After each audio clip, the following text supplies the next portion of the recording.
Selamat pagi jemaat Tuhan. Kita berdoa dulu sebelum kita akan merenungkan firman pagi hari ini. Mari kita berdoa. Segala puji syukur kepada Tuhan. Kami tahu hidup kami sungguh tetap ada di dalam tangan-Mu Bapa. Kami bisa bangun pagi hari ini oleh kemurahan Tuhan. Kami bisa bernafas tanpa alat bantu. Kami bersyukur karena semua adalah berkat anugerah Tuhan. Terima kasih Bapa. Sekarang kami persiapkan hati kami, persiapkan pikiran kami untuk kami menerima nasihat-nasihat dari firman Tuhan. Karena kami sangat butuh nasihat firman-Mu Tuhan. Kami sangat menghargai firman-Mu. Karena sampai kapanpun kami tidak bisa berbuat apa-apa tanpa firman-Mu. Dan kami percaya firman-Mu selalu menerangi jalan kami. Firman-Mu selalu membawa kemenangan dalam hidup kami. Firman-Mu selalu membawa kesembuhan, membawa sukacita dalam hidup kami. Terima kasih Bapa. Kami memberkati setiap jemaat Tuhan dimanapun mereka berada pagi ini. Dengan segala beban yang berat mungkin mereka pagi ini bangun. Tapi kami percaya di dalam hadirat Tuhan, beban yang berat sudah menjadi ringan. Karena Tuhan yang mengangkat beban itu bersama kami. Kami bersyukur pagi ini di dalam nama Yesus. Haleluya. Amin.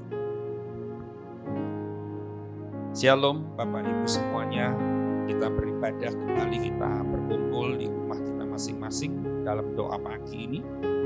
Dan hari ini kita akan membaca ayat bacaan kita adalah di Kisah Para Rasul 1. Kisah Para Rasul 1. Di situ ada beberapa perikop, ya, ada 4 perikop. Saya mau membaca dari Kisah Para Rasul 1 ayat 1. Roh Kudus dijanjikan. Hai Theophilus, dalam bukuku yang pertama aku menulis tentang segala sesuatu yang dikerjakan dan diajarkan Yesus. Sampai pada hari ia terangkat, sebelum itu ia telah memberi perintahnya oleh Roh Kudus kepada rasul-rasul yang dipilihnya. 3. Kepada mereka ia menunjukkan dirinya setelah penderitaannya selesai, dan dengan banyak tanda ia membuktikan bahwa ia hidup. Sebab selama 40 hari ia berulang-ulang menampakkan diri dan berbicara kepada mereka tentang kerajaan Allah. Saya berhenti di ayat yang ketiga, saudara semua. Ya, dari ayat pertama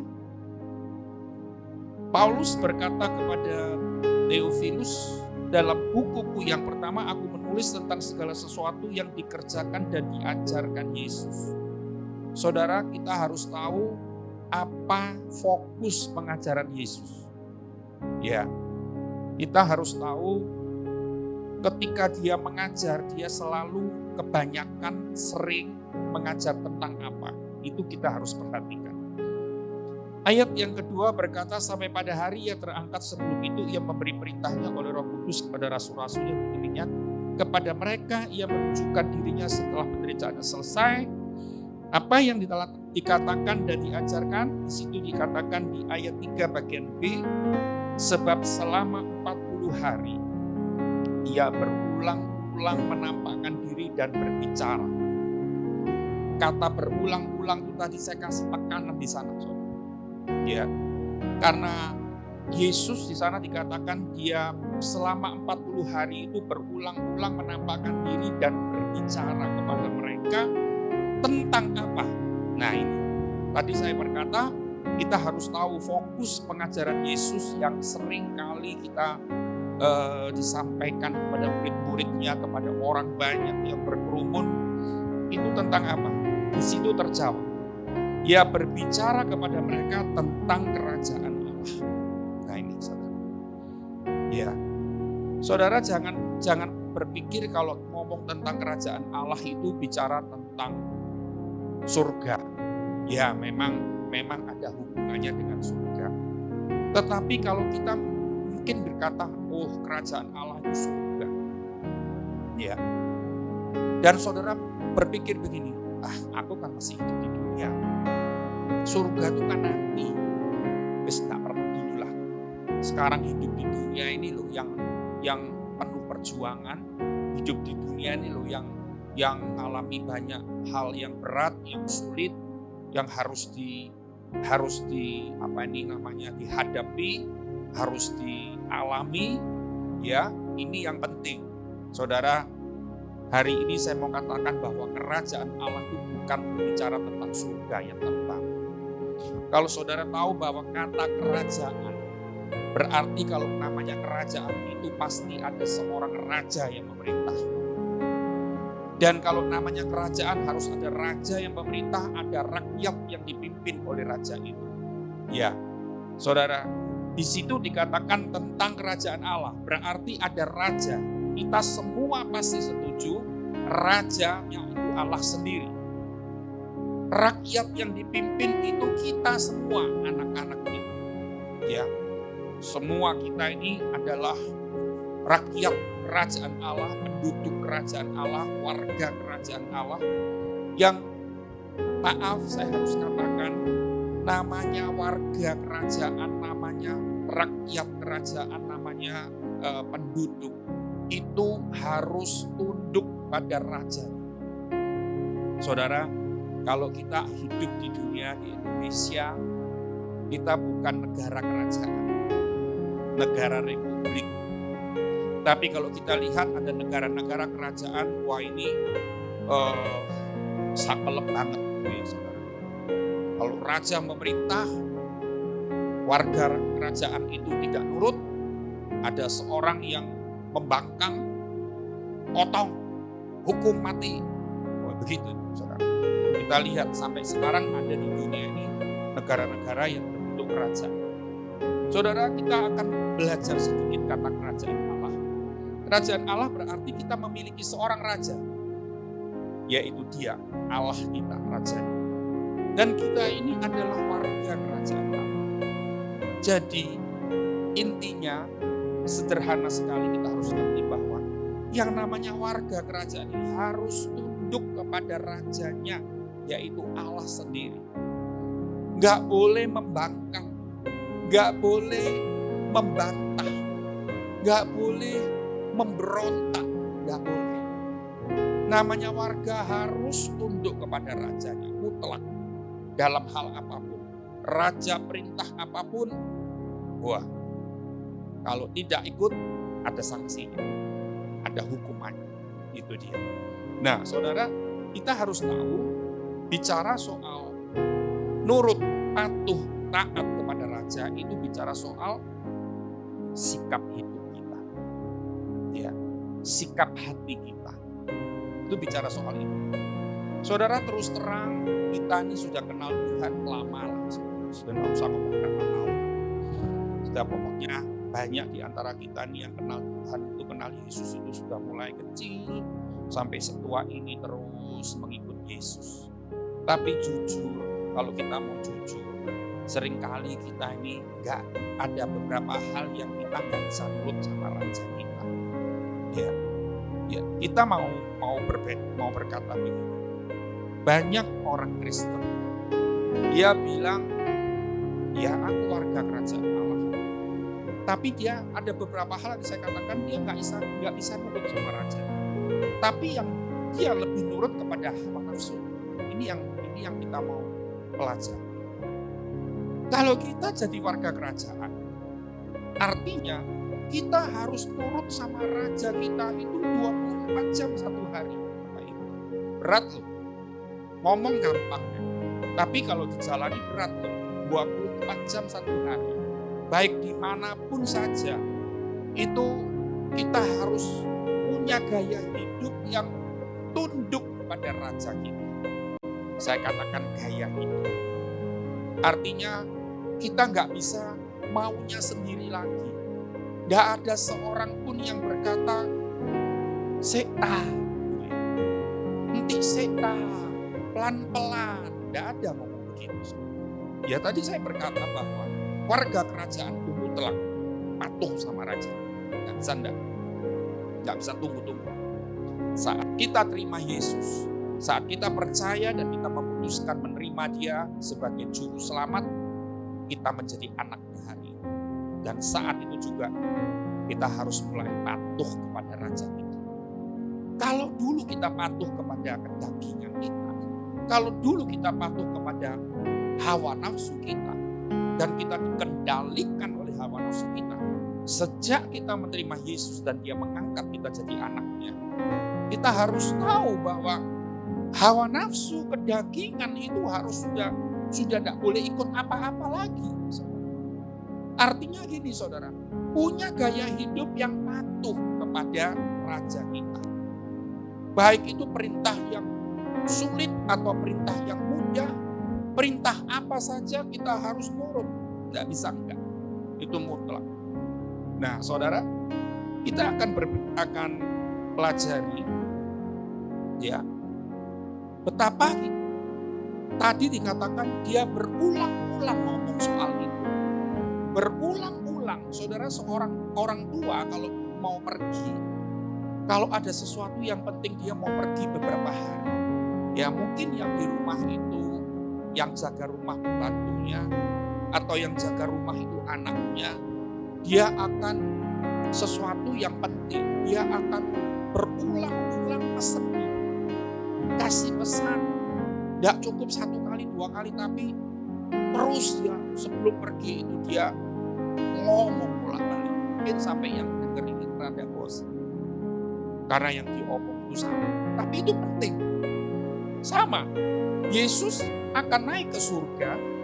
Di perikop yang berikutnya ada perikop Yesus terangkat ke surga sebelum Dia meninggalkan murid-muridnya, sebelum mereka meninggalkan orang-orang yang selalu mengikuti Dia pada waktu selama Dia ada di dunia.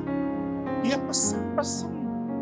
Tapi yang dipesan ini bukan yang lain, tentang kerajaan Allah. Artinya Dia ini berpesan bahwa ini sangat penting. Ini artinya kita ambil kesimpulan bahwa tentang kerajaan Allah ini sangat penting. Saudara, kita akan lihat sedikit betapa banyak orang Kristen yang sudah jadi orang Kristen lama, hidupnya masih terikat kenajisan, masih terikat pornografi, masih terbelenggu dengan hal-hal yang kotor, yang cabul, ya.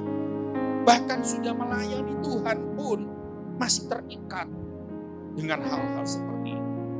Ya, kita belajar bahwa yang dipesani sama Tuhan, yang dipesankan oleh Tuhan tentang kerajaan Allah itu sesuatu yang sangat penting. Makanya Dia berulang-ulang. Maksudnya gini, kamu mesti berubah. Intinya ya, kamu tidak bisa nurut dagingan lagi. Kamu tidak bisa nurut hawa nafsu lagi. Kamu harus miliki gaya hidup kerajaan Allah. Kamu harus miliki sikap hidup yang benar. Ya, banyak orang Kristen, tadi saya berkata, sampai berapa puluh tahun jadi orang Kristen, kalau tidak jujur ya tetap tidak jujur. Suka ngentitan ya ngentitan. Saudara. Kalau ngomong suka bohong. Kalau ngomong tidak pernah tepat. Ya, kalau sudah ketahuan gitu ya, misalkan dipepet, dia ngomongnya bisa bohong-bohong, tipu-tipu sana sini. Saudara, kalau janji tidak pernah bisa dipegang janjinya. Banyak hal yang kita harus selidiki dari hidup kita. Saudara. Karena begini, kalau kita nggak menyelidiki hidup kita, maaf ya, kita ini lebih gampang lihat salahnya orang daripada lihat salahnya kita. Kalau diri sendiri ini seringkali orang harus ngomongin kita dulu, baru kita nih. Kalau kita punya kerendahan hati, punya ketulusan hati, kita terima omongan orang dan kita selidiki hati kita. Oh iya, aku memang sih seperti itu. Ini kan saudara. Jadi artinya setelah orang ngomong baru kita nih tahu kesalahan kita. Itu kalau kita rendah hati, kalau kita tulus hati. Tapi ada orang yang dikasih tahu kekurangan kita, dia malah ngamuk. Dia malah benci sama orang yang baik untuk saudara. Sebetulnya orang yang baik itu bukan orang yang puji-puji kita loh. Ya kalau orang itu sekali 2 kali puji kita karena dia memang tulus, ya segala pujian itu kita kembalikan kepada Tuhan. Tapi kan ada orang tahu, aduh, suka puji-puji kita, suka menyanjung-nyanjung kita. Saudara, bagi saya kalau menurut kedagingan saya memang enak dipuji-puji itu. Tapi kalau saya tahu orang yang mengasihi saya itu bukan cuma orang yang puji-puji saya. Dan memang saya buktikan dengan mata kepala saya sendiri, dengan pengalaman hidup saya sendiri. Orang yang suka puji-puji saya pada satu hari dia fitnah saya. Saudara. Pada satu hari dia gosipkan saya. Wah, ini. Tapi saya tahu, saya kan berhadapan dengan bergaul dengan beberapa banyak jemaat gitu kan, saudara. Jadi saya ngerti tipe-tipe orang ini gimana. Ada orang yang gak pernah puji saya. Ya, saya juga gak haus pujian gitu, saudara. Saya hamba Tuhan, namanya hamba itu yang melakukan tugas, gitu kan. Melakukan tugas seorang hamba kepada Tuhan saya, yaitu Yesus Kristus Tuhan saya. Ya saya lakukan dengan sepenuh hati. Dipuji, tidak dipuji itu bukan urusan saya, tidak perlu hamba itu, tidak perlu menuntut pujian apa-apa. Jadi kalau kita habis melakukan sesuatu lalu kita menanti pujian dari orang, nah ini salah. Tidak boleh. Yang tahu kita sendiri, karena itu di hati kita muncul. Ono sing puji aku. Terus marah gitu. Tapi kalau saya bersyukur gitu. Kalau menurut sesuatu yang saya pikirkan sungguh-sungguh, orang yang mengasihi saya itu adalah orang yang memberitahu kekurangan saya, memberitahu kelemahan saya, sehingga saya mendapatkan berita itu, mendapatkan info itu, saya jadi sadar dan saya jadi berubah. Tapi kan tadi saya bilang, kita kan cenderungnya lihat kekurangan orang lebih gampang. Ya, saudara. Nah, hari ini kita belajar. Perubahan hidup itu harus terjadi. Jangan bilang begini, aku tak perlu berubah, aku cukup. Oh, saudara, jangan pernah bilang begini. Sesenior apapun kita dalam Tuhan, kita tetap butuh berubah. Karena kita belum sempurna. Semua kita belum ada yang sempurna. Jadi kita harus memicu diri kita sendiri untuk berubah. Gak boleh ngomong sama orang lain, kamu berubah dulu. Kamu berubah sih. Nah, kamu berubah ya nanti aku melok. Itu saudara. Itu salah. Saya harus menuntut diri saya sendiri. Suami istri gak bisa tuding-tudingan. Berubah dulu gak bisa. Saya selalu ngajar orang yang pranikah, mau diberkati dalam pernikahan. Saya selalu ngajar pernikahan itu bukan menuntut. Ya, pernikahan itu bukan ajang menuntut orang lain untuk memenuhi kebutuhan kita, tapi menuntut diri sendiri untuk memenuhi kebutuhan pasangan kita. Kalau kita nuntut orang lain, selalu kita kecewa, sudah. Gak ada orang yang dituntut itu bisa sempurna melakukan apa yang kita tuntut, tidak mungkin. Ya, saudara. Selalu kita pasti kecewa. Tapi kalau kita nuntut diri sendiri, aku harus bisa memenuhi kebutuhannya.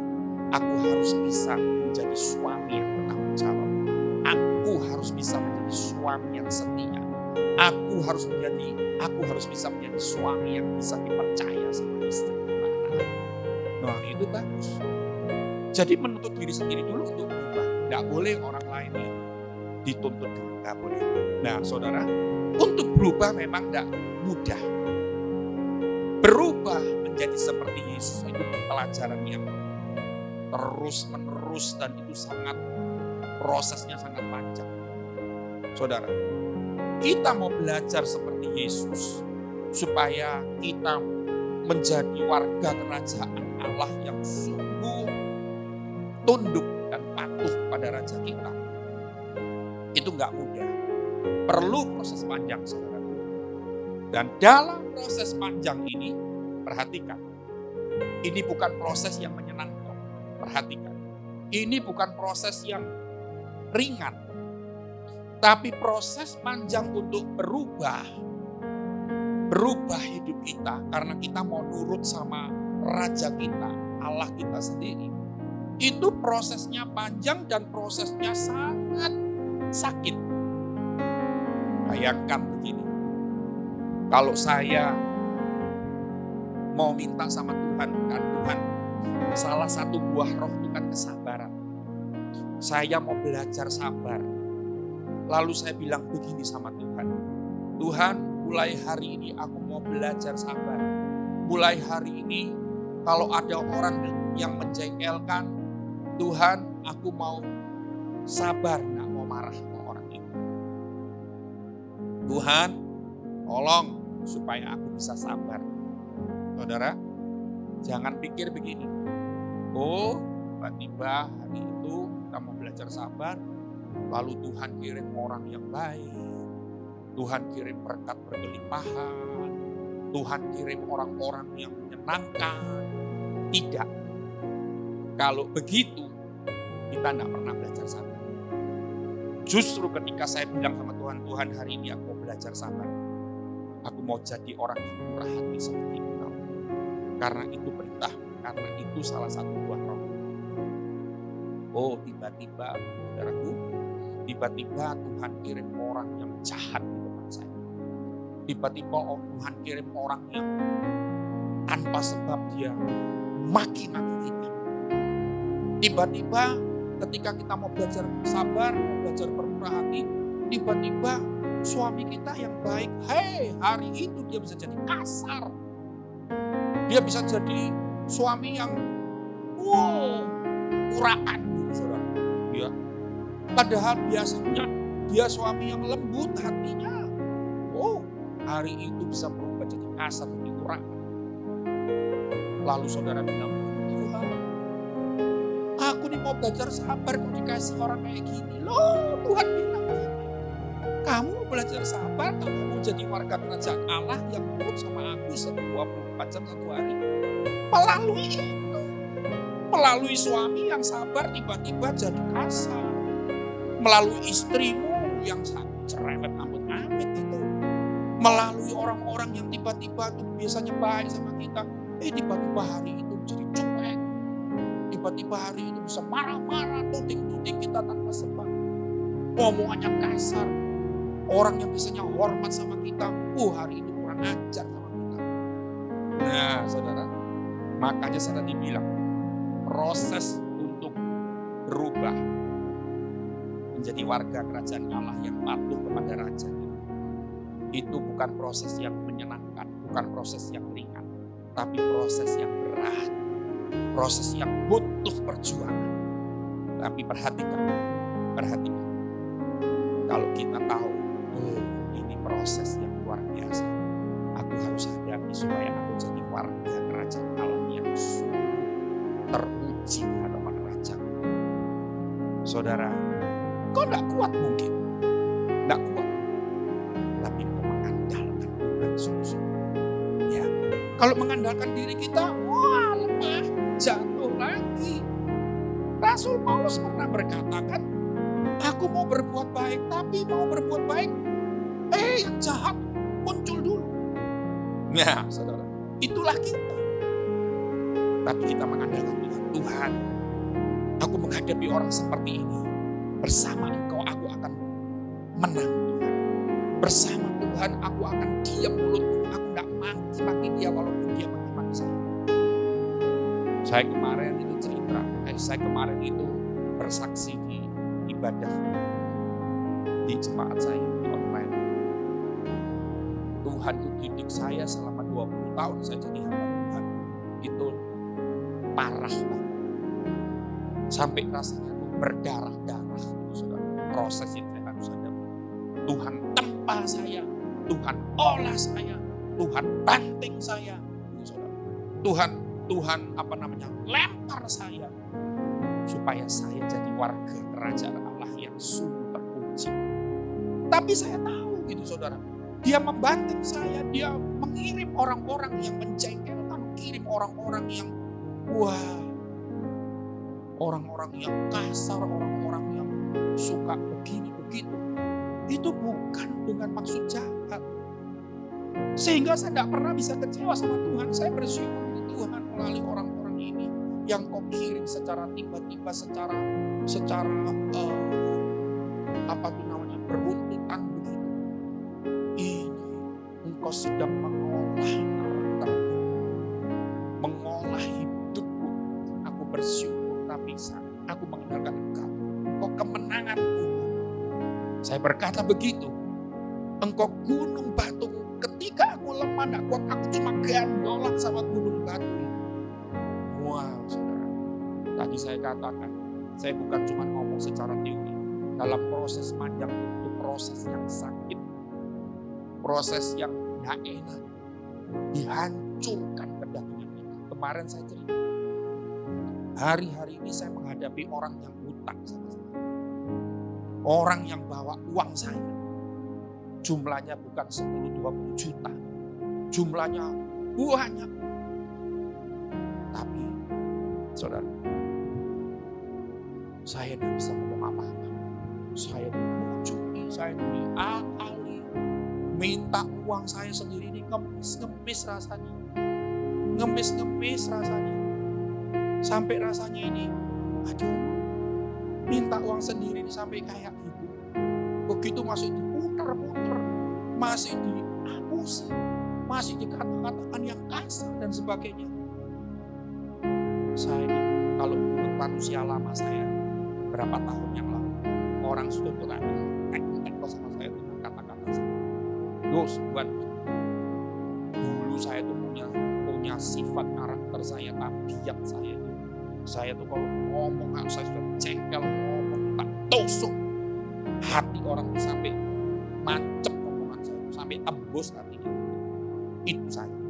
Tapi saya tidak membanggakan, saya cuma cerita masa manusia lama saya seperti itu. Tapi saya bersyukur.